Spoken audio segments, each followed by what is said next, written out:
Assalamualaikum warahmatullahi wabarakatuh. Selamat datang di ruang kisah yang tidak sekedar bercerita, tapi menghidupkan yang tersembunyi. Di sini, setiap detak sunyi menyimpan jejak. Setiap kata mengandung isyarat. Terima kasih telah memilih channel Studio Malam sebagai tempat Anda menyelami gelap yang tak selalu bisa dijelaskan. Bersiaplah, karena kami tidak hanya menyampaikan cerita, kami menghidupkannya. Tahun 91, saat sebagian besar wilayah Jawa Timur mulai terjamah listrik, dan kendaraan pribadi masih menjadi kemewahan. Ada sebuah dusun terpencil di barat Gunung Kumitir yang seolah tak tersentuh perubahan. Dusun Pasar Alas, tempat yang jauh dari jalan besar. Terkurung hutan lebat di tiga sisinya, dan hanya bisa dicapai lewat jalan tanah yang berlumpur dan licin saat hujan. Di tempat inilah Raras Ayu, seorang guru muda dari Banyuwangi, ditugaskan mengajar. Mobil pikap tua yang disewa keluarga Raras bergerak perlahan menuruni jalur curam selepas lereng Kumitir. Jalanan sempit, sebagian tergenang limbah, sebagian lagi hanya berupa batuan kasar yang ditata sekenanya. Di belakang kemudi, Ardi Wicaksono, suami Raras, tampak serius menatap ke depan. "Kita beneran harus tinggal di sini, Ras?" tanyanya lirih, sambil menginjak rem dengan hati-hati. Raras mengangguk tanpa menoleh. Di pangkuannya tertidur anak bungsu mereka yang masih bayi. Dua anak lainnya duduk diam, tertunduk lelah, sementara di bak belakang, ayah mertua dan Sekar, Ningrum duduk bersandar, berpegangan erat pada tali pengaman. Bau menyengat dari limbah pabrik terpentin membuat semua orang memilih diam. Raras menahan mual sejak 1 jam lalu. "Sekolahnya dekat sini?" Sekar bertanya dari belakang. "Tik," jawab Raras pelan. "Katanya cuma 100 meter dari hutan yang mereka sebut Alas Simpan." "Alas Simpan itu yang katanya angker?" ayah mertua menyelah. Suaranya lirih namun jelas. Raras mengangguk lagi. Ia pernah mendengar cerita-cerita soal orang tersesat, suara tangisan tanpa wujud, dan bayangan yang melintas tiba-tiba. Tapi semua itu ia simpan sendiri. Bukan waktunya untuk menakut-nakuti keluarga yang sedang kelelahan. Begitu mobil sampai di depan bangunan sekolah, semua mata langsung menatap, lekat ke sekeliling. Sekolah kecil itu berdiri dengan cat kusam. Dindingnya setengah kayu, setengah tembok. Gerbangnya tidak berpintu. Di belakang sekolah, pohon-pohon tinggi menjulang, diam dan tak bergerak meski angin lewat. "Turun dulu, kita istirahat sebentar di rumah dinas," kata Raras. Seorang pria tua dengan topi usang berjalan mendekat. "Iya, tukang kebun sekolah, namanya. Mas Karim, bu guru yang baru ya? Silakan, rumahnya di sebelah lapangan. Itu yang paling ujung." Raras tersenyum sopan. "Iya Pak, terima kasih." Mereka berjalan ke rumah dinas. Bangunannya sederhana. 3 kamar, dapur, dan kamar mandi, terpisah di luar. Dinding kayu lapuk dan atap genteng sebagian mengelupas. Bau tajam masuk dari celah ventilasi. Raras membuka salah satu kamar. Hawa panas dan pengap langsung menyambut. Ia berjalan ke jendela, membukanya lebar-lebar. Tapi begitu jendela terbuka, bau busuk bercampur limbah masuk menyeruak. "Masya Allah," ucapnya sambil buru-buru menutup kembali jendela itu. "Bau apa ini?" "Limbah dari pabrik pinus," jawab Mas Karim yang berdiri di ambang pintu. "Kalau malam kadang makin parah, Bu." Malam tiba cepat. Usai menata tempat tidur seadanya, semua orang mulai beristirahat. Sekar membantu menanak nasi di dapur, sementara Ardi membereskan kasur tikar di lantai. "Anak-anak tidur dulu ya, besok kita mulai hidup baru di sini," ujar Ardi sembari menepuk kepala putrinya yang tertua. Raras mengangguk pelan, tapi saat semua sudah mulai terlelap, ia tetap terjaga. Entah kenapa matanya sulit menutup. Ia duduk diam di pinggir kasur, mendengarkan napas anak-anaknya. Suara malam sunyi. Hanya kadang terdengar serangga dari arah pohon-pohon di belakang rumah. Udara lembab menyelimuti ruangan. Sekitar pukul 11 malam, Raras keluar kamar. Ia melangkah perlahan menuju beranda depan. Angin dingin mengusap pipinya. Bulan terlihat penuh di langit. Terang namun tak memberi kehangatan. Di hadapannya terbentang halaman sekolah yang kosong. Tiang bendera berdiri tegak di tengah lapangan. Raras menyandarkan tubuh di tiang kayu beranda. Ia memandang tiang bendera dengan kosong. Tapi matanya membelalak saat melihat sosok berdiri di bawah tiang itu. Seorang pria, badannya tegap, punggungnya menghadap ke arahnya. Pria itu tidak bergerak, hanya berdiri diam mematung. Raras menajamkan pandangannya. Ia merasa belum pernah melihat orang itu. Tidak ada suara langkah masuk.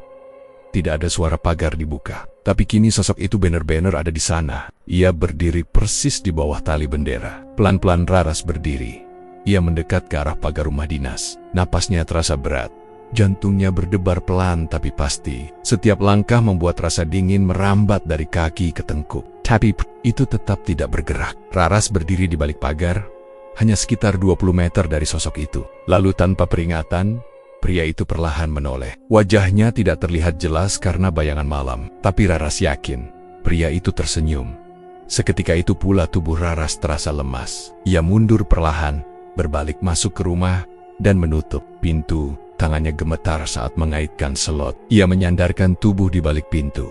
Napasnya masih tak beraturan. Ia tidak tahu siapa pria itu, kenapa bisa ada di sana, dan kenapa menatapnya seperti itu. Raras tidak menceritakan hal itu pada siapa-siapa. Ia hanya duduk di sudut ruangan, memandangi lantai dengan kosong.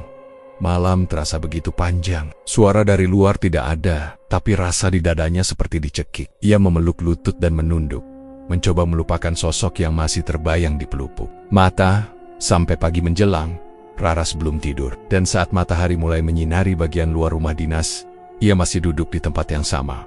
Wajahnya pucat. Tidak seorang pun menyadari bahwa malam itu, sesuatu telah melihat ke arahnya. Dan Belem pergi. Raras masih duduk di sudut ruangan ketika suara ayam jantan pertama terdengar dari kejauhan. Kakinya terasa kaku, pinggang pegal, dan kelopak matanya berat. Namun bayangan wajah pria tadi malam masih lekat di benaknya. Senyum aneh yang muncul. Sesaat sebelum ia mundur dan masuk ke dalam rumah tidak bisa ia lupakan. Raras berdiri perlahan, lalu mengintip dari balik tirai jendela. Lapangan sekolah sudah terang, tapi tiang bendera berdiri kosong seperti semula. Ia memalingkan pandangan, lalu menuju dapur untuk membasuh wajah. Namun langkahnya terhenti di ruang tengah ketika ia melihat pintu belakang yang sedikit terbuka. Hawa dingin dari luar merayap masuk. Raras menatap lekat ke arah pintu itu. Perlahan, ia melangkah mendekat, lalu mendorong pintu hingga terbuka penuh. Di luar, suasana masih sepi. Cahaya pagi menembus sela-sela pohon tinggi di belakang sekolah. Raras keluar, menapaki lantai semen yang lembab. Ia menengok ke arah sumur, lalu ke sisi kanan rumah dinas tetangga. Tiba-tiba, dari sudut matanya, ia melihat sosok itu lagi. Pria yang semalam berdiri di bawah tiang bendera, kini berdiri di samping kamar mandi. Ia tidak berkata apa-apa, hanya menatap Raras dengan pandangan kosong. Tanpa sadar, Raras melangkah cepat ke arahnya. Tapi belum sampai 3 langkah, pria itu berjalan menjauh menuju rumahnya sendiri, menuju pintu dapur. Raras berseru, "Tunggu!" Pria itu tidak menoleh. Ia terus berjalan. Yang membuat Raras terpaku adalah saat ia sampai di depan pintu dapur rumah dinas. Pria itu tidak membuka pintu. Tubuhnya langsung menembus kayu pintu dan hilang begitu saja di dalamnya. Raras tersentak. Napasnya memburu. Ia mencoba menyusul, tapi tubuhnya seolah tertahan. Kakinya berat. Tubuhnya mulai gemetar. Dadanya sesak. Ia mencoba berteriak, namun suaranya tidak keluar. Tangannya berusaha membuka mulut, tapi sia-sia. Ia mematung di tempat. Dunia sekelilingnya mulai terasa kabur. Cahaya matahari menghilang. Ia merasa terperangkap. Lalu tubuhnya ambruk, jatuh di halaman rumah Mas Karim yang hanya berjarak 2 rumah dari rumah dinasnya sendiri. Waktu berlalu. Pagi menjelang. Mas Karim baru saja keluar hendak menyapu halaman ketika matanya menangkap tubuh tergeletak di tanah. Ia berlari mendekat, terkejut melihat Raras dalam keadaan tak sadarkan diri. Bu Guru! Bu Guru!" Panggilnya panik. Ia membungkuk dan menepuk pipi Raras. Astagfirullah. Kenapa bisa di sini? Tak lama kemudian, dengan bantuan warga lain, tubuh Raras dibawa ke rumah dinas. Ardi yang baru bangun langsung panik. Sekar berlari membawa air hangat dan handuk. Ayah mertua duduk di sudut, memegangi kuku Cikania yang menangis melihat ibunya tidak sadarkan diri. "Dia semalam enggak tidur, aku lihat," ujar Ardi cemas. "Tapi aku nggak sangka sampai begini." Sekar membantu mengganti pakaian ibunya. Ia mengusap tubuh Raras yang dingin dan pucat. Raras masih tak sadar, tapi bola matanya bergerak di balik kelopak. Napasnya pendek. Terkadang terdengar gumaman tak jelas dari mulutnya. Menjelang siang, Raras membuka mata. Tapi yang keluar dari mulutnya bukan kalimat, melainkan suara lirih yang terputus-putus. "Kenapa? Mereka nggak lihat aku?" "Bu?" Sekar mendekat. "Ibu sadar?" Raras tidak menjawab. Ia menatap ke sekeliling ruangan, lalu mengalihkan pandangan ke arah jendela. Wajahnya bingung, seperti melihat tempat asing. Ia mencoba bangkit, tapi Sekar menahannya. "Ibu istirahat dulu, ibu habis jatuh." Raras memandang putrinya, tapi tak merespons. Matanya berkaca-kaca. Ia menatap ke lenggit-lenggit. lalu ke dinding, lalu kembali ke wajah Sekar. "Kamu dengar aku?" tanya Raras pelan. "Iya, Bu, aku di sini." Tapi Raras menatapnya lama, seperti memastikan, "Enggak ada yang lihat aku." "Nggak ada yang dengar." Sekar mulai khawatir. Ia memanggil Ardi. Suaminya datang dan duduk di sisi Raras. "Aku di sini. Ras, ini aku, Ardi." Raras memejamkan mata sejenak. Ia menarik napas, lalu menangis pelan. Air matanya jatuh ke bantal. Ia membalikkan tubuh, membelakangi mereka semua. Sejak siang itu, Raras menjadi pendiam. Ia tidak menjawab saat diajak bicara. Kadang menatap keluar jendela lama sekali. Kadang tersenyum sendiri lalu menenggus. Sekar mulai merasakan hawa kamar ibu angkatnya berbeda. Udara di sana lebih dingin dibanding ruangan lain. Sekar pindah tidur ke ruang tengah. Tapi setiap malam ia tetap masuk ke kamar ibunya untuk memastikan keadaan. Suatu malam, Sekar terbangun dan melihat ibunya duduk di tepi kasur, menghadap jendela. Ia memanggil pelan, tapi ibunya tidak menoleh, tubuhnya diam. Ketika Sekar menghampiri, ia melihat bibir ibunya bergerak-gerak, seolah berbicara dengan seseorang. Tapi tidak ada siapa-siapa di kamar itu. "Ibu ngomong sama siapa?" tanya Sekar. Raras tidak menjawab. Ia menoleh perlahan ke arah Sekar, lalu berkata, "Dia bisa dengar aku." "Siapa?" "Yang semalam yang berdiri di bawah tiang bendera." Sekar menelan ludah. Ia merasa bulu kuduknya berdiri. Malam itu ia tetap di kamar, duduk di pojok ruangan sambil memeluk lutut. Raras akhirnya tertidur. Tapi sepanjang malam, ia menggigau. Terkadang menyebut nama yang tak jelas. Kadang menyuruh orang untuk pergi. Kadang tertawa lirih.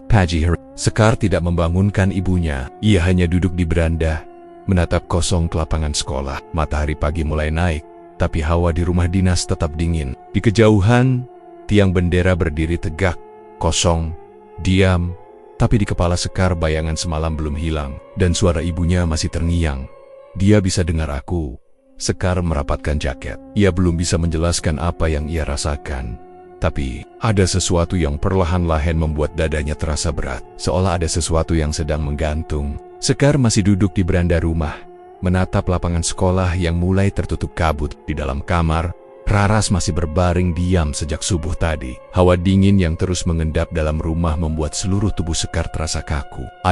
Jaketnya, tapi dingin tidak juga berkurang. Sejak malam ibu angkatnya berkata tentang pria di tiang bendera, Sekar merasa rumah ini tidak lagi seperti tempat tinggal. Ia tidak bisa menjelaskan apa yang berubah.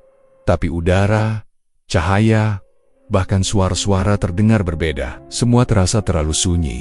Tanpa sadar, kelopak matanya menutup. Ia bersandar di kusen pintu dan tertidur dalam duduk. Ketika ia membuka mata lagi, Sekar tidak mengenali tempatnya berada. Ia berdiri di antara pohon-pohon tinggi yang menjulang menutup langit. Akar-akar besar menonjol keluar dari tanah. Udara basah dan dingin menusuk kulit. Di sampingnya, Raras berdiri kebingungan. Keduanya saling berpandangan. "Ibu," suara Sekar gemetar. "Kita di mana?" Raras menggeleng pelan. "Tadi aku masih di kelas. Aku lagi ngajarin anak-anak. Lalu tahu-tahu di sini." Sekar memutar badan. Tidak ada satupun bangunan di sekeliling mereka. Hanya pepohonan besar, tanah yang lembab, dan bau kayu basah. Ia menunduk, melihat tangannya. Ia menggenggam sesuatu. Sebilah pisau kecil. Gagangnya dari kayu tua yang warnanya hampir hitam, dan ujungnya sedikit melengkung seperti kait. Bentuknya tidak pernah ia lihat sebelumnya. "Kenapa aku bawa ini?" bisiknya. Raras ikut memperhatikan pisau itu. "Itu punyamu?" Sekar menggeleng. "Nggak tahu, waktu aku bangun, ini udah ada di tanganku." Tiba-tiba, dari sela-sela pepohonan, terdengar langkah pelan. Sekar buru-buru menyimpan pisau itu di balik jaket. Suara langkah makin jelas. Lalu muncullah sosok pria. Wajahnya sama seperti yang Raras lihat beberapa malam sebelumnya. Pria itu berjalan perlahan ke arah mereka. Raras mundur satu langkah. Tubuhnya mulai gemetar. Sekar hanya berdiri mematung, memperhatikan gerak-gerik pria itu. Pria itu berhenti sekitar 3 meter di depan mereka. Pandangannya lurus ke arah Sekar. Namun bukan wajahnya yang berubah, melainkan sorot matanya. Dari yang awalnya dingin dan tajam, kini tampak ragu dan mundur perlahan. Sekar menatapnya balik, bingung. Ia tak melakukan apa-apa, hanya berdiri menggenggam pisau yang kini ia sembunyikan. Pria itu perlahan memalingkan muka dan mundur ke belakang. Langkahnya tak berani mendekat. Raras memperhatikan perubahan sikap itu dengan kening berkerut. Tidak, ada suara yang keluar dari pria itu, tapi tubuhnya jelas menunjukkan rasa takut. Beberapa langkah kemudian ia berbalik dan menghilang di balik pohon. Dia takut, kata Raras pelan. Tadi matanya takut. Sekar memandang ke arah pria itu menghilang, lalu menunduk melihat ke balik jaketnya. Pisau kecil itu tetap ada di sana. Ia tidak paham hubungan antara pria itu dengan benda ini, tapi perasaannya jelas menunjukkan bahwa benda ini penting. Kita harus pulang, kata Raras. Keduanya berjalan menyusuri jalur setapak yang mereka tidak tahu kemana arahnya. Jalan itu menurun, licin, dan dipenuhi daun-daun jatuh. Setelah berjalan cukup jauh, mereka melihat musala kecil dan pancuran air di bawah bukit. Raras mengenali tempat itu. Ia pernah mendengar cerita dari Mas Karim tentang sumber air peninggalan Belanda yang tersembunyi di bawah alas simpan. Dari situ, mereka naik perlahan ke arah jalan besar yang terhubung ke sekolah.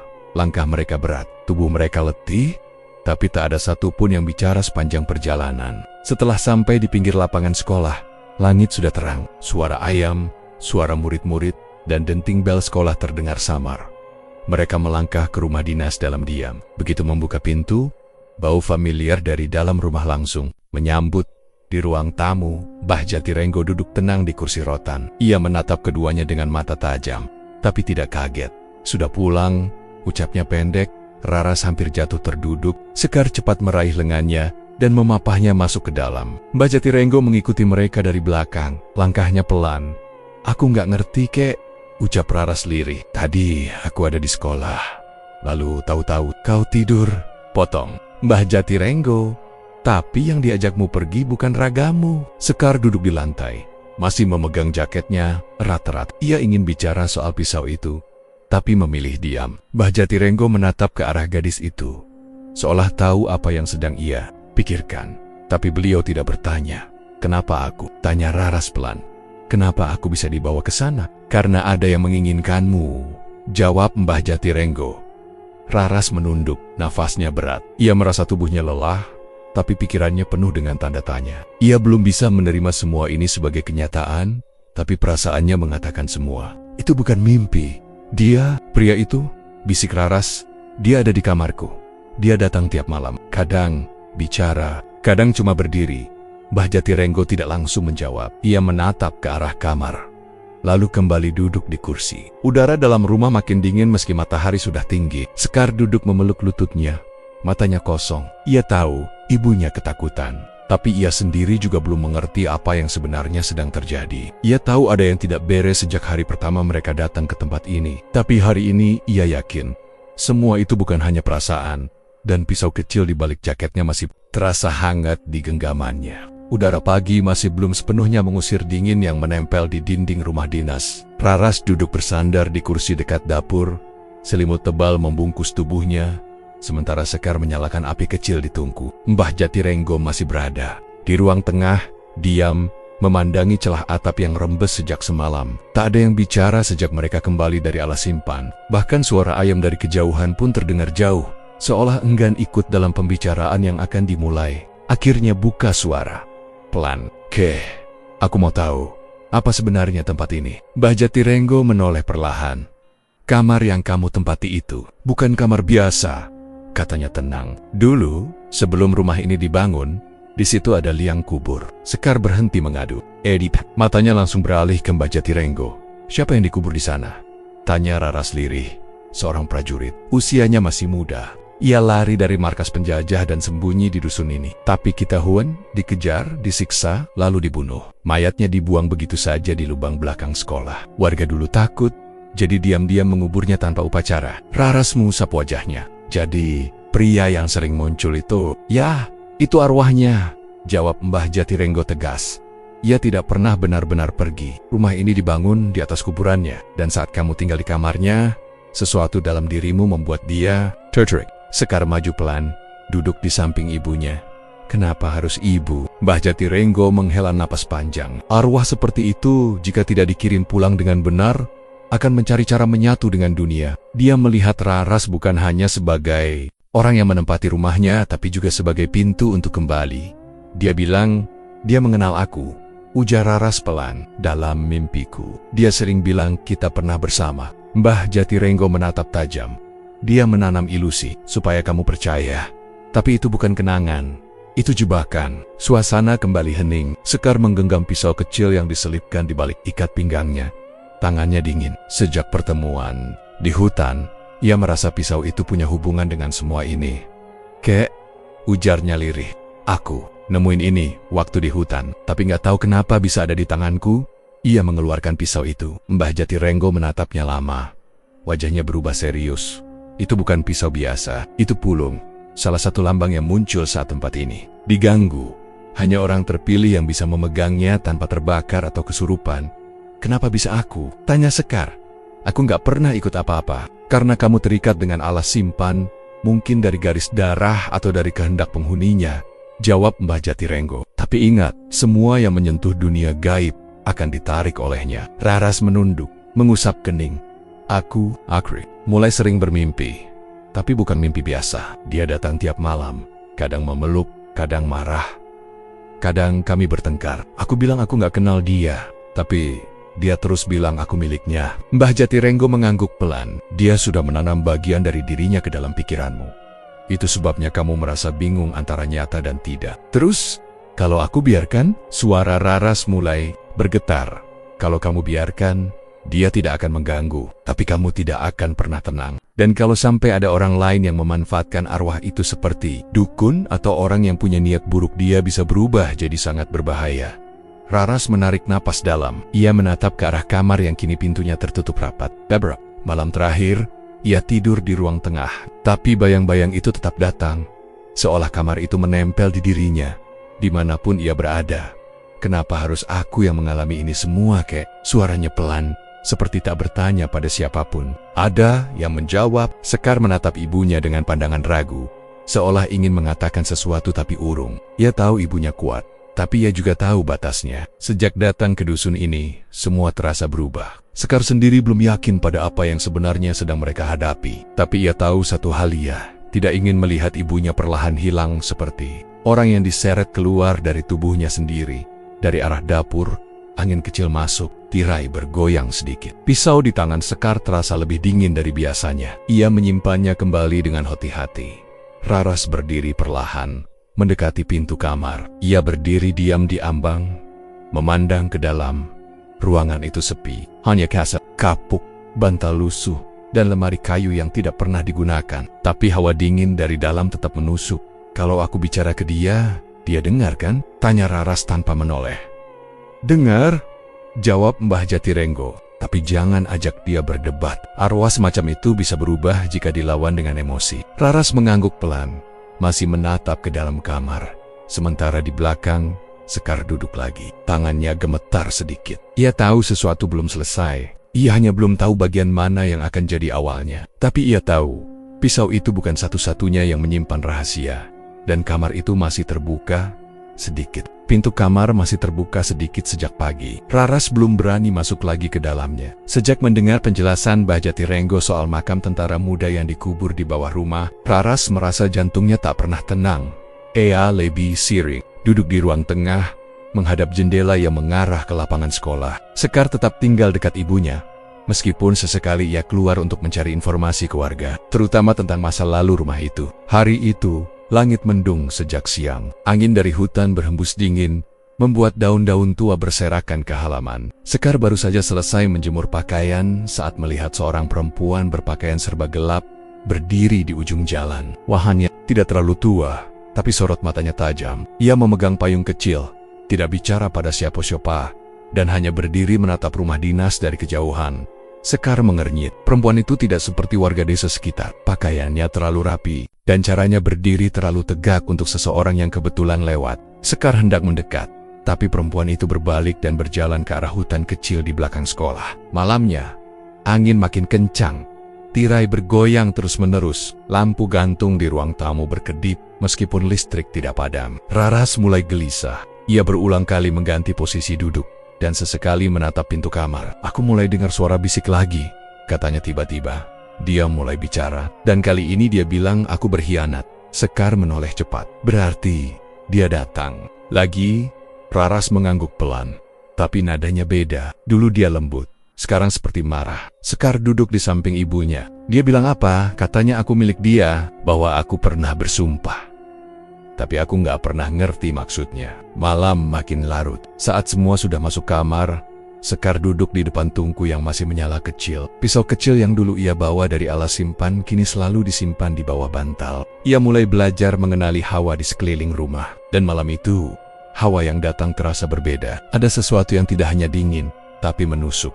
Sekar tahu, itu bukan angin biasa. Ia berdiri dan mengintip keluar. Di halaman depan, perempuan yang tadi siang ia lihat, kini berdiri lebih dekat. Sekar mengamati dari balik tirai. Perempuan itu tidak membawa payung, tapi rambut dan bajunya tidak basah meski hujan turun sejak petang. Sekar merasakan tekanan kuat di dadanya. Perempuan itu menatap langsung ke arah jendela, lalu tersenyum tipis sebelum berbalik dan menghilang ke arah jalan setapak menuju sungai kecil. Keesokan paginya, Mbah Jatirenggo datang lebih awal dari biasanya. Ia membawa kantong kain dan beberapa akar kering. Saat masuk rumah, ia langsung bicara tanpa basa-basi. Semalam, ada yang datang.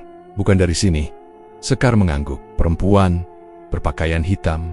Saya lihat dia 2 kali. Mbah Jatirenggo menatap tajam. Namanya Nyi Sarintem. Dulu istri pertama Arya. Raras yang duduk di tikar terdiam. Wajahnya pucat. Arya, gumamnya. Suamiku sebelum Ardi, dia merasa disingkirkan. Sekarang dia datang bawa niat buruk. Bukan karena Arya lagi, tapi karena dia percaya kamu mencuri takdir yang seharusnya jadi miliknya. Sekar berdiri. Apa dia juga yang kirim gangguan ke ibu? Mbah Jatirenggo mengangguk. Dia bukan dukun sembarangan. Ilmunya dari jalur hitam.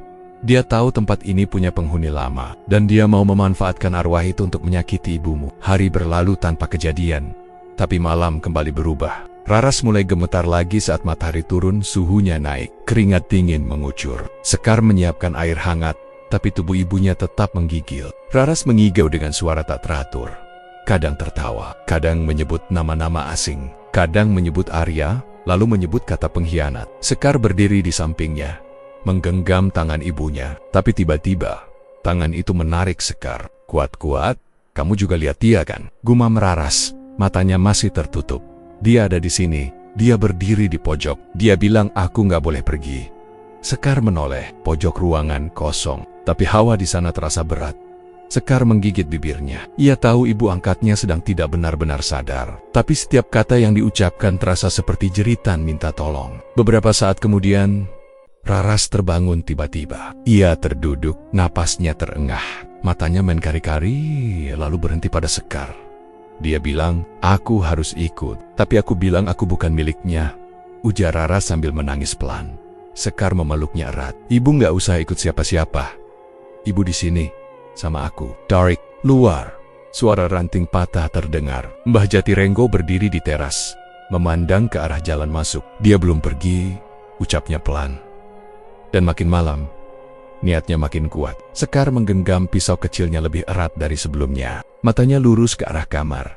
Ia tahu malam belum selesai, dan sesuatu sedang menunggu mereka lemah. Sekar tidak bisa tidur malam itu. Sejak ibunya kembali mengigau dan menyebut nama yang tidak ia kenal, rasa gelisah dalam dirinya semakin kuat. Rumah terasa makin sesak, seolah udara tak mau mengalir. Bau kemenyan samar-samar menyusup dari arah barat, meski tidak ada siapapun yang menyalakannya di dalam rumah. Sekar berdiri di teras, memandangi langit yang gelap pekat tanpa bintang. Ia tak lagi bisa membedakan mana hawa dingin dari gunung dan mana hawa dingin dari yang tak terlihat.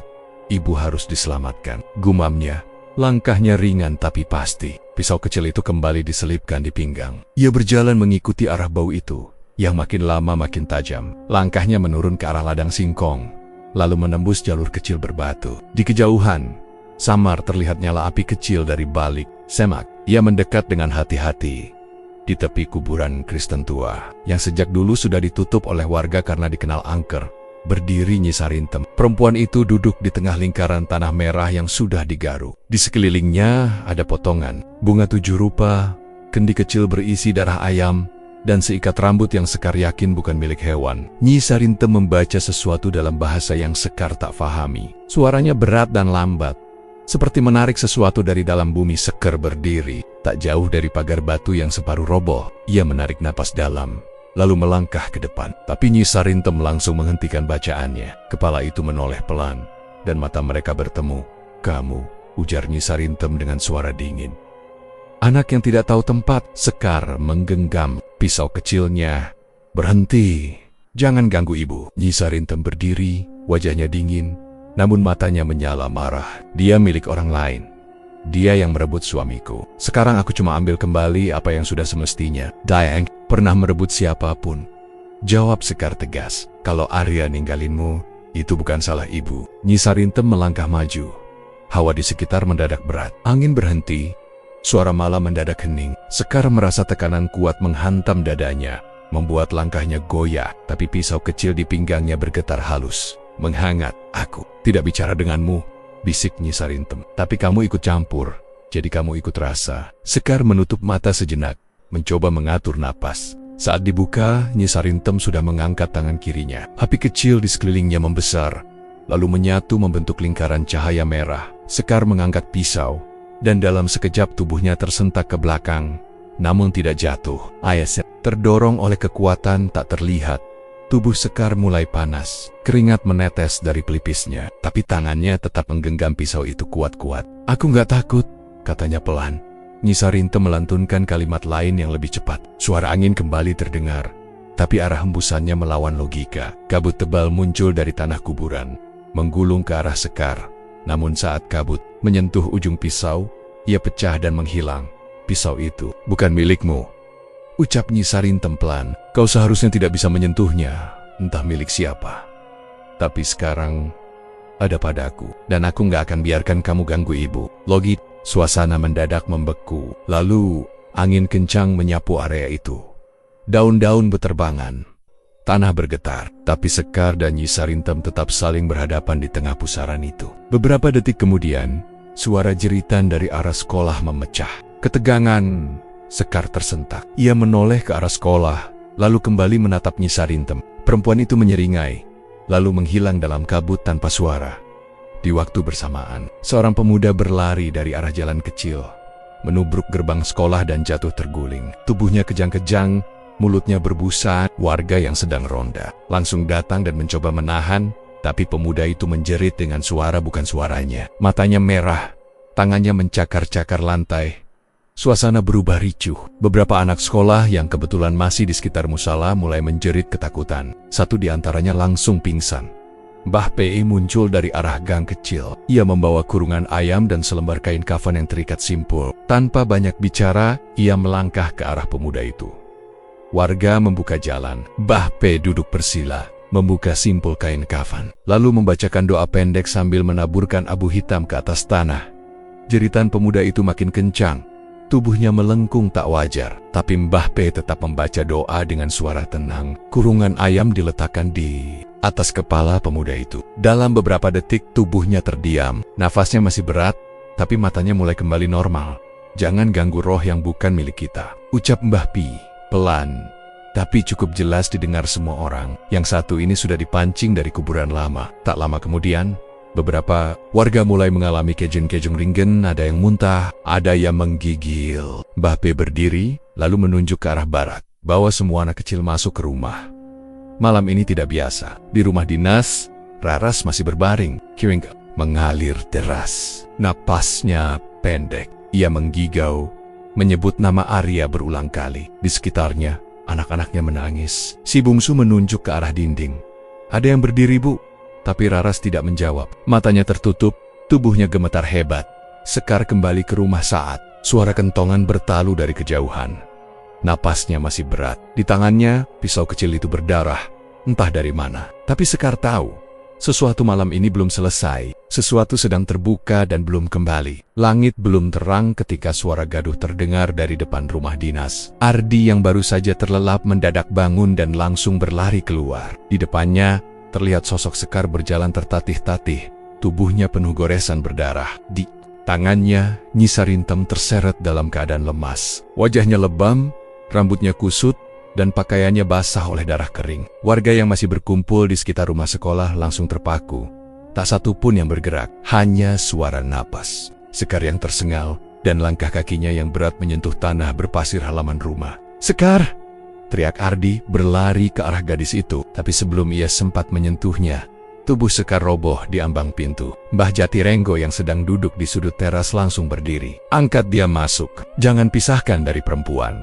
Itu dulu," katanya cepat. Beberapa warga membantu menggotong tubuh Sekar dan Nyi Sarintem ke ruang tengah. Tikar dibentangkan. Ardi dan dua pria dewasa lain meletakkan mereka dengan hati-hati. Tubuh Sekar menggigil, sedangkan Nyi Sarintem tampak tidak sadar, tapi dadanya masih naik turun. Mbah Jatirenggo duduk bersila di samping cucunya, membuka buntalan kecil dari tas kainnya. Ia mengusap luka-luka di lengan dan leher Sekar dengan ramuan yang berbau menyengat, lalu menaburkan abu hitam tipis di sekeliling tubuhnya. Ardi yang duduk tak jauh hanya bisa memegangi tangan Raras, yang kini mulai siuman. Wajahnya pucat tapi matanya sudah terbuka. "Aku di mana?" suara Raras parau. "Di rumah," jawab Ardi pelan. "Kamu sudah sadar." Raras mengedarkan pandangannya. Sekilas ia melihat tubuh Sekar di seberang ruangan dan langsung panik. "Itu, Sekar kenapa?" "Tenang, dia pulang sendiri," jawab Mbah Jatirenggo tanpa menoleh. "Dan dia membawa sesuatu." Raras mencoba duduk tapi tubuhnya masih lemas. Anak-anak berkumpul di belakangnya, wajah mereka pucat. Si bungsu masih menangis pelan, menunjuk ke arah pintu yang tadi dibuka oleh Sekar. Tadi ada yang berdiri. "Di sana," gumamnya. Mbah Pi masuk perlahan, membawa kantong kecil dari anyaman pandan. Ia berjalan langsung ke arah tubuh Nyi Sarintem yang terbaring. Wajahnya tenang, tapi matanya tajam. Ia mengamati perempuan itu beberapa detik lalu menandok dan menaruh kantong di dadanya. Dia belum mati yukep Mbah Pi, tapi jiwanya sudah terikat dengan yang tak terlihat. Raras mencoba mencerna ucapan itu, tapi pikirannya masih kabur. Ia menoleh ke Sekar, lalu ke arah Mbah Jatirenggo. "Kek, Sekar kenapa sampai kayak gitu?" Mbah Jatirenggo masih memegang pergelangan tangan cucunya, mengecek nadinya. Dia masuk ke tempat yang tidak semestinya, melawan sesuatu yang bukan dari dunia kita. Dan dia menang. Untuk sekarang, suasana di dalam rumah masih mencekam. Beberapa warga duduk saling berbisik. Di luar, pemuda yang semalam kesurupan kini terbaring di atas tikar, dijaga dua orang tua dari dusun. Wajahnya terlihat lebih tenang, tapi matanya belum mau terbuka. Kain putih menutupi sebagian tubuhnya, dan bau kemenyan masih tersisa di udara. "Sudah mulai reda," ucap salah satu warga. "Angin panasnya hilang. Tadi malam, rasanya seperti napas ditch." Mbah Pi berdiri dan memandangi Raras. "Kamu harus kuat. Perempuan ini datang bukan untuk ambil suamimu, tapi dia ingin melunasi dendam lama yang belum selesai." Raras tidak menjawab. Matanya masih tertuju ke Sekar. Hatinya campur aduk. Ia belum mengerti apa sebenarnya yang terjadi. Ayahannya, anak yang ia besarkan sejak kecil, kini terluka parah karena mempertahankannya dari sesuatu yang bahkan tak bisa ia lihat. Sekar bergumam pelan. Suaranya nyaris tak terdengar. "Ibu." Raras mendekat. "Iya, Nak. Ibu di sini." Sekar membuka matanya perlahan. Dia belum pergi. Raras memeluknya erat, meski tubuh Sekar masih dingin dan kaku. Dalam-dalam, ia tahu luka-luka itu bukan sekadar luka fisik. Ada sesuatu yang tertinggal, sesuatu yang belum bisa diceritakan, bahkan dengan kata-kata. Di luar, suara burung malam mulai terdengar kembali, tapi suasana rumah masih senyap. Raras menatap Mbah Jatirenggo, berharap jawaban, tapi sang kakek hanya menunduk, seperti sedang berbicara dalam hati. Sedangkan Mbah Pei berdiri diam, memandangi tubuh Nyi Sarintem yang masih belum bangun. Matanya tertuju pada dada perempuan itu, tempat kantong anyaman diletakkan. Tak ada yang berbicara lagi malam itu, tapi semua tahu sesuatu telah berubah, dan perubahan itu belum selesai. Suasana rumah dinas masih sunyi, hanya sesekali terdengar suara ayam tetangga atau derit kayu dari atap yang mulai tua. Di dalam, Raras duduk bersandar di dinding ruang tengah. Di sebilanya, Sekar masih belum sepenuhnya pulih. Luka-luka di tubuhnya mulai mengering, tapi wajahnya masih pucat. Mereka tidak banyak bicara sejak malam itu. Namun pagi ini, Sekar perlahan membuka suara. "Ibu," katanya lirih, "aku ingin cerita semuanya." Raras menoleh, matanya masih sayu. "Kamu gak harus memaksakan diri. Harus ibu perlu tahu." Sekar menunduk, jemarinya menggenggam kain selimut. Ia bercerita tentang malam saat ia keluar rumah, tentang bagaimana ia mengikuti bau kemenyan yang membawanya ke kuburan Kristen, dan bagaimana ia bertemu langsung dengan Nyi Sarintem. Ia tidak menahan detail apapun termasuk pertarungan batin, suara-suara aneh yang tidak berasal dari mulut, dan bagaimana pisau kecil di pinggangnya seperti hidup dan melindunginya. "Aku nggak tahu kenapa pisau itu bereaksi begitu," ucapnya pelan. "Tapi sejak aku bawa dari alas simpan, Rasanya dia selalu tahu harus aku apakan. Raras menatap anak angkatnya dengan perasaan campur aduk. Ia ingin marah, ingin menyuruh Sekar tidak bertindak nekat lagi. Tapi yang keluar dari mulutnya justru suara parau penuh rasa bersalah. Ibu yang salah. Seharusnya semua ini nggak jadi. Urusanmu. Sekar menggeleng. Aku nggak bisa diem aja lihat ibu diseret kayak begitu. Aku tahu ada yang mau bawa ibu pergi, dan bukan ke tempat yang kita tahu. Mbah Jatirenggo masuk dari dapur, membawa 2 gelas air rebusan daun. Ayeduk. Di seberang mereka, tatapannya tenang, tapi tegas. Pisau itu namanya pulung, katanya langsung. Benda itu nggak sembarangan, cuma muncul ke orang yang terpilih. Orang yang diinginkan penjaga alas simpan. Sekar memandang kakeknya. Kenapa aku, kek? Karena kamu nggak lahir dari jalur biasa. Ibu angkatmu bukan sembarang perempuan, dan kamu juga bukan anak biasa. Kalian memang dipertemukan untuk sesuatu yang belum selesai. Raras mencengkeram lengan bajunya sendiri. Jadi semua ini karena aku. Mbah Jatirenggo mengangguk perlahan. Sarintem datang memang karena dendam pada kamu, tapi energi yang dia bangkitkan lebih besar dari sekadar dendam. Dia ganggu alam seimbang, dan itu yang bikin kamu, Sekar, ditarik masuk. Suasana kembali hening. Hanya suara kayu pintu yang berderit pelan ditiup angin. Raras menatap kakeknya. Dia pria bisu itu apa dia sudah pergi? Mbah Jatirenggo tidak langsung menjawab. Ia memandang lenggit-lenggit sebentar, seolah menimbang jawaban. Dia sudah tidak punya kekuatan. Tapi kalau kamu tanya apakah dia benar-benar pergi, aku belum bisa jawab. Kadang yang terikat dengan tempat lebih sulit hilang daripada yang diikat oleh manusia. Sekar menunduk dalam-dalam. Ia mulai menyadari, setiap malam sejak pertempuran itu, matanya melihat lebih dari orang lain. Kadang ia menangkap bayangan berjalan di belakang rumah. Kadang ia melihat sinar samar di balik kaca jendela. Tapi ia belum bilang pada siapapun, termasuk ibunya. Dalam diam, ia merasakan sesuatu mengalir dalam dirinya seperti kekuatan yang belum ia mengerti. Tapi di balik itu semua, ada juga rasa takut yang belum hilang. Bab 9. Penutup dan ancaman baru. Hari-hari di Dusun Pasar Alas perlahan kembali normal. Sekolah dibuka kembali, anak-anak mulai kembali masuk kelas.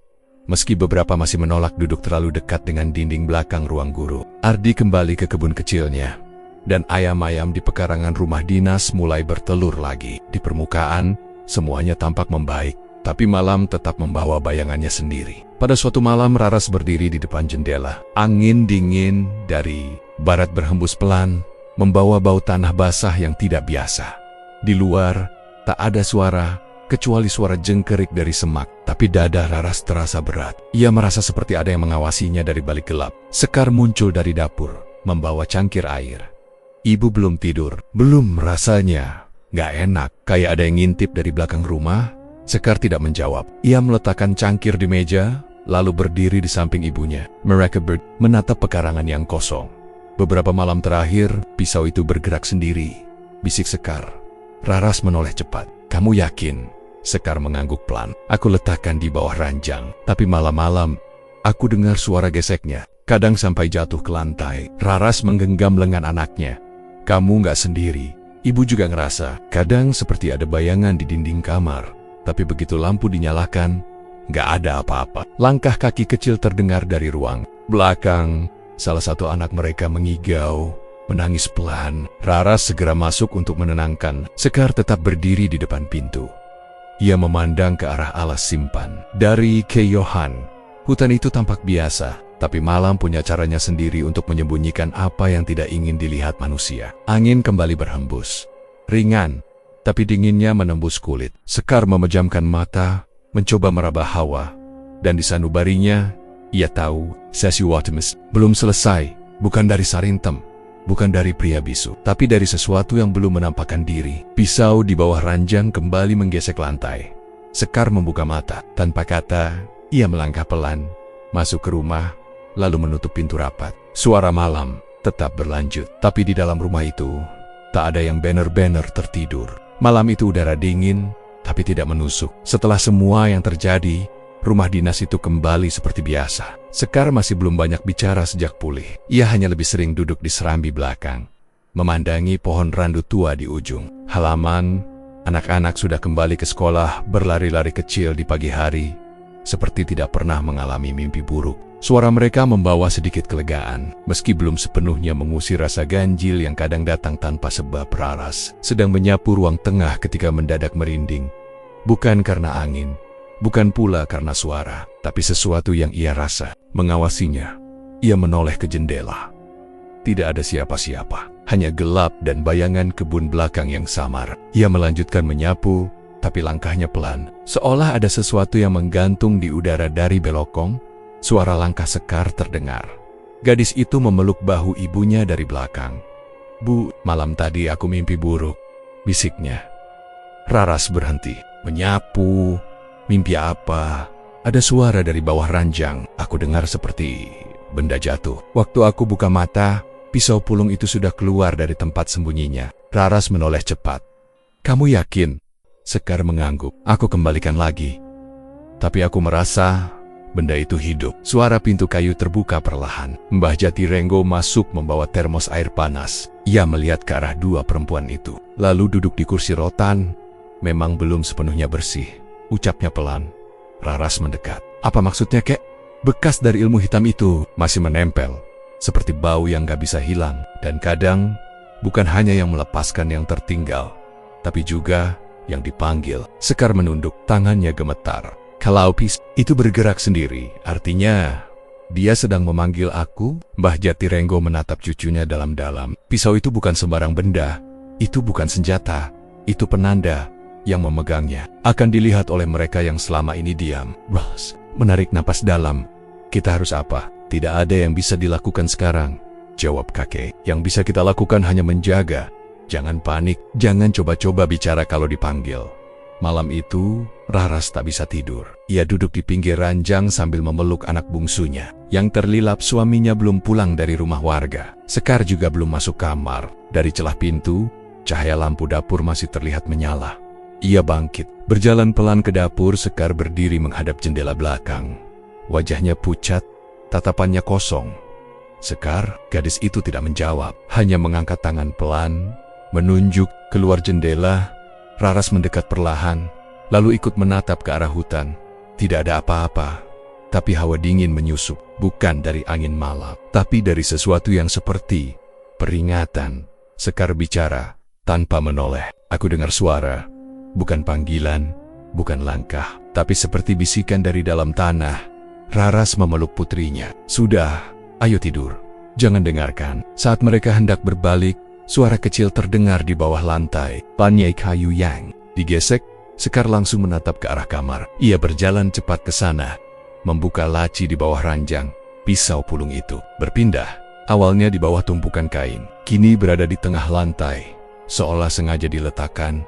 Raras berdiri terpaku, tidak berani mendekat. Sekar menatap pisau itu dengan mata yang sulit dijelaskan takut, tapi juga mengerti Mbah Jatirenggo muncul di belakang mereka.